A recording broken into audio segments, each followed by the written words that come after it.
First ఈ black circles ఉన్నాయి వీళ్ళకి ఇన్ని సెషన్స్ అని మీరు చెకప్ చేస్తారా నార్మల్? ఎలా అవును. చెకప్ అవును. చేస్తారు? ఎలా చెకప్ చేస్తామంటే, ఇప్పుడు మీరు కూడా మీ ఐని చెక్ చేసుకోవచ్చండి.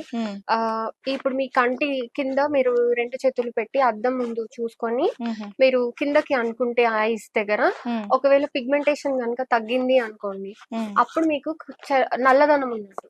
దానికి క్రీమ్స్ అవి ఇస్తాం. ఓకే. క్రీమ్స్ అవి సరిపోతాయి వాటికి. క్రీమ్స్ అవి ఇస్తే క్రీమ్స్ అవి సరిపోతాయి. క్రీమ్స్ తోటి ఒక 3 నెలల దాకా క్రీమ్స్ అవి ఇస్తాము. 3 నెలల్లో క్రీమ్స్ తోటి ఏమి రిజల్ట్ రావట్లేదు అంటే లేజర్ టోనింగ్ అని ఉంటుంది ఐస్ కింద. లేజర్ టోనింగ్ అన్నది చేస్తాము. ఆ లేజర్ కూడా ఏం హార్మ్ఫుల్ ఉండదండి. లోపల మెటల్ ఐ పాడవకుండా దానికి ఒక మెటల్ గ్లాసెస్ లాంటివి ఉంటాయి. అవి పెట్టేసి కంటి పైన కూడా చేసుకోవచ్చు. సో అలాంటిది ఒకటి చేస్తాం. ఇది కాకుండా కెమికల్ పీలింగ్ అని ఇంకొకటి ఉంటుంది. సో కెమికల్ పీలింగ్ లో ఏంటి అంటే దాంట్లో పలు రకాలు ఉంటాయి. మళ్ళీ ఒకవేళ కంటి కింద మీకు చాలా ఉబ్బెత్తు లాంటిది ఉండి అలా ఉంటే ఒక పీల్ సెలెక్ట్ చేసుకోవడం, లేకపోతే ఇంకొక రకమైన పీల్ ఉంటాయి. అందులో ఆహాస్ బాహాస్ అని 2 ఉంటాయి. అందులో ఏదో సెలెక్ట్ చేసుకొని అలా ఇస్తాం. అదే ఇప్పుడు ఒకవేళ బ్లూయిష్ కలర్ డిస్కలరేషన్, అదే నేను చెప్పాను కదండి, వెయిన్స్ కనిపిస్తూ ఉంటాయి కొంతమందికి అని, వాళ్ళకి కొంచెం వైటమిన్ కే డెరివేటివ్స్ ఇవ్వడము అట్లాంటివి చేస్తాము. ముడతలు ఉన్న వాళ్ళకి వేరే రకమైన క్రీమ్స్ అంటే రెటినాల్ బేస్డ్ క్రీమ్స్ ఉంటాయి. ఆ రెటినాల్ బేస్డ్ క్రీమ్స్ ఏమైనా ఉంటే ఆ రెటినాల్ బేస్డ్ క్రీమ్స్ ఇస్తాము. సో అలా రకాలుగా ఉంటుంది ఒక్కొక్కరి దాని. ఈ ఫిల్లింగ్స్ అన్నారు, అంటే ఇంజెక్షన్ తో ఇక్కడ ఫిల్లర్స్ చేస్తారు కదా, అది బెటరా లేదంటే ప్లాస్మా చేయించుకుంటే బెటరా? అలా ఏమి లేదండి. ఇప్పుడు కొందరు ఫిల్లర్స్ కొంచెం ఎక్స్పెన్సివ్. మామూలుగానే ఇప్పుడు ఫిల్లర్స్ ఎంత అంటే ఒక ఫిల్లర్ మామూలుగా మనం చేయించుకోవాలి అని అనుకుంటే 60,000 నుంచి 70,000 దాకా చార్జ్ అవుతుంది. టూ ఐస్ కి చేయించుకోవాలనుకుంటే 60 to 70,000 మధ్యలో అవుతుంది. అందరూ అంత అఫోర్డ్ చేయలేరు కదండి. అందుకు ప్లాస్మా థెరపీని ప్రమోట్ చేస్తున్నాం అనమాట. సో ఈ ప్లాస్మా థెరపీ మనము 2 నుంచి 5,000 దాకా మధ్యలో చేసేసుకోవచ్చు అండి. సో 2,000 లో సిట్టింగ్ అయిపోతుంది మనకి. అలా సిట్టింగ్స్ అనుకున్నా గానీ మనకి 12,000 నుంచి 30,000 లోపలే అయిపోతుంది. సో కాస్ట్ పరంగా చూసుకుంటే చాలా తక్కువ కాబట్టి అండర్ ఐ ప్లాస్మా థెరపీని ప్రిఫర్ చేస్తున్నాము. అండ్ ఫిల్లర్ అన్నది హైలూరోనిక్ యాసిడ్ అండి. హైలూరోనిక్ యాసిడ్ అన్నది ఒక జెల్ లాంటి మెటీరియల్ అన్నమాట. ఆ జెల్ లాంటి మెటీరియల్ ని ఆ కింద ఐస్ కింద ఇచ్చి అది ఒక 1 year నుంచి 1.5 year వరకు ఉంటుంది. దాని తర్వాత మళ్ళీ ఫిల్లర్ మళ్ళీ వెళ్లాల్సి ఉంటుంది.